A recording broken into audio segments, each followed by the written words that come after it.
రోడ్లపై ఇంటి ముందు ఉన్న మహిళల నుంచి దొంగలు చైన్ స్నాచింగ్ చేయటం చూశాం. కానీ ఇటీవల హైదరాబాద్ లో వీటికి భిన్నంగా ఓ ఘటన జరిగింది. ఓ దొంగ నేరుగా ఓ ఇంటికి వెళ్లి కాలింగ్ బెల్ కొట్టి మరీ చైన్ స్నాచింగ్ కు పాల్పడ్డాడు. ఈ షాకింగ్ ఘటన నార్సింగ్ పోలీస్ స్టేషన్ పరిధిలోని హైదర్షా కోట్ సన్ సిటీలోని జరిగింది.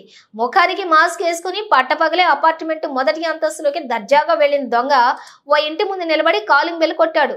మహిళ డోర్ తెరవగానే ఆమెతో మాటలు కలిపి ఆమె మెడలో నుంచి 4 తులాల పుస్తల తాడును తెంపుకొని పరారయ్యాడు.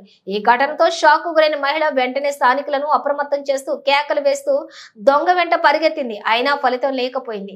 ఈ చైన్ స్నాచింగ్ ఘటనకు సంబంధించిన దృశ్యాలు సీసీ కెమెరాలో రికార్డ్ అయ్యాయి. సీసీటీవీ ఫుటేజ్ ఆధారంగా కేసు నమోదు చేసిన పోలీసులు దర్యాప్తు చేస్తున్నారు. నగరంలోని పట్టపగలే దొంగలు ఇలా ఇళ్లలోకి చొరబడి దాడులకు పాల్పడుతుంటే మాకిక భద్రత ఎలా ఉంటుందని పలువురు ఆవేదన వ్యక్తం చేస్తున్నారు.